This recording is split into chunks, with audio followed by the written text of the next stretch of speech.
Hey folks, it's Amy. I just wanted to update you a little bit on advanced graphics. First of all, I wanted to apologize because I'm a little behind in this class. My computer went down last week, and so I've been trying to hobble along with 3 computers to make about 50%. But my computer is back, and I know we're coming off a spring break and a snow day, and just kind of want to give you folks some time to breathe and to get us where we need to be at. Um, so at any rate, what I want to talk about are course assignments and kind of where we're at. We are down here on the vector-based graphics or illustrations, excuse me, and the community project proposal. Now, both of these items are past due, but I opened them back up because there's a few of you that didn't do it, and I don't know if you didn't run out of if you ran out of time or maybe the instructions weren't clear, but I wanted to give you an opportunity to get those done. So I have those folders open until next Tuesday, March 29th. So try to get that stuff in. If you have questions, please, please, please, please, please contact me.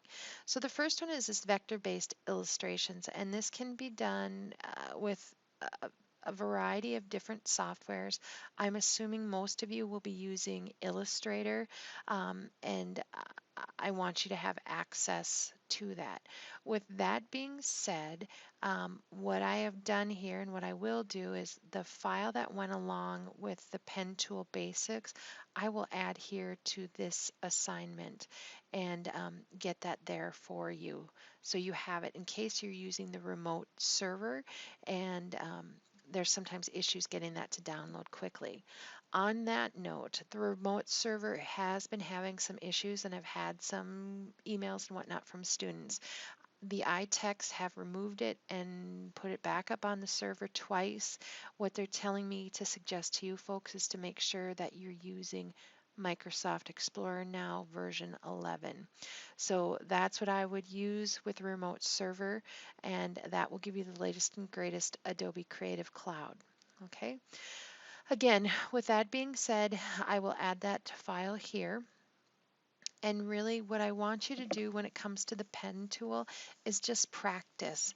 What I would tell you to do is to get out there, find a font that you like, draw out your initials, maybe have them in 2 different snips, save them as a JPEG, and then bring that into Illustrator via copy and paste, or you name it, and then use your pen tool. And if you're using the Creative Cloud, this is Adobe CS6, you'll have a pen tool that curves, and that is pretty sweet. When you do that, you can look at your, oops, excuse me, your layers, and that will show the different areas of that vector-based image. There are a ton of tutorials out there. I know that the pen tool is not easy, but I really want you to give that a try and do the best that you can. Okay, so that's where I would go with that. Next, we have the shape illustration.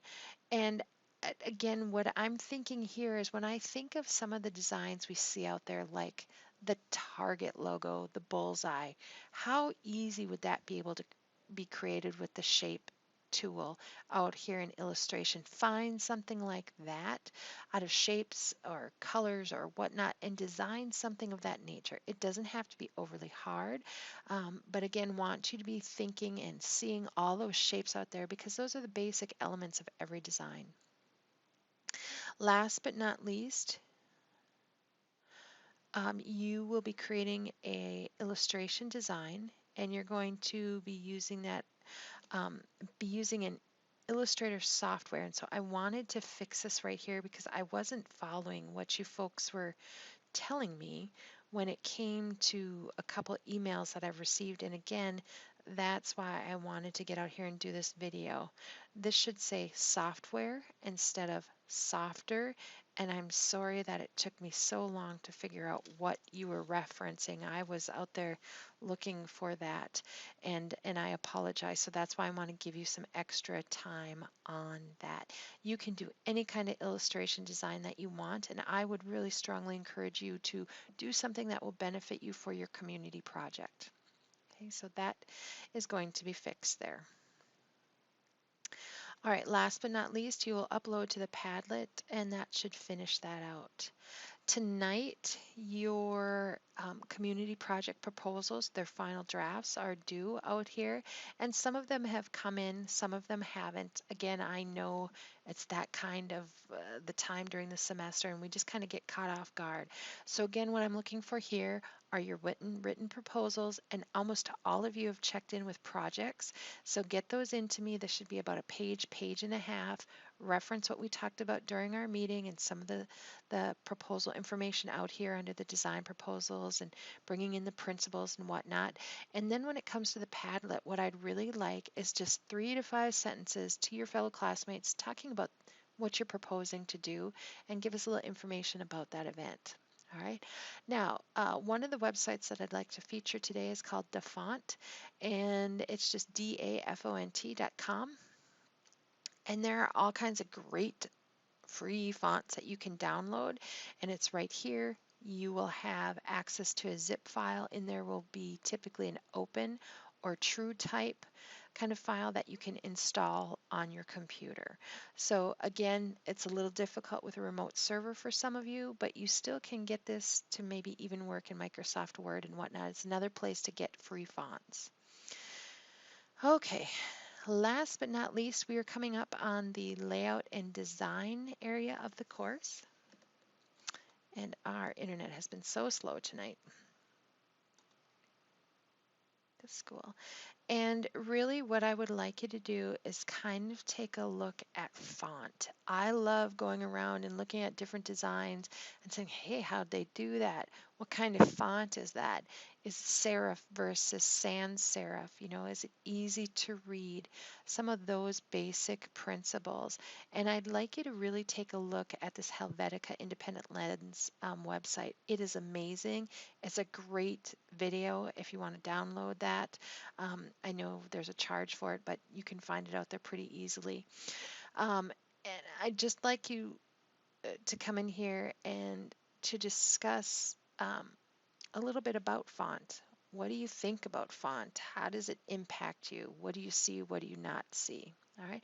And then last but not least, you're going to go into principles of design, review some of those principles. And again, I have been taking art classes forever, and we have the basic principles of balance and color and whatnot. But sometimes they change kind of how they do the lingo on those, and so some of these websites are all over the place. But the common principles are there. And again, that's what makes a good design. When you're designing, we need you to design in the Z pattern because that's how people read, and we want them to be able to see that. Okay, so you're going to complete that assignment as well. You're going to select 3 principles, and you're going to find 3 individuals' designs that you think are good examples of those principles, and you're going to include a snip in a Word document and just write a little bit about why you chose those and what you liked about those. Okay, so with that being said, that's a little update for you. We are getting there. I'm excited to see the progress, and if you have any questions, please feel free to contact me. Keep pushing. This is a hard time of the semester. We've got the Easter holiday here, and we have no school Friday and Monday, but just keep pushing, and we're going to get there. Have a great night.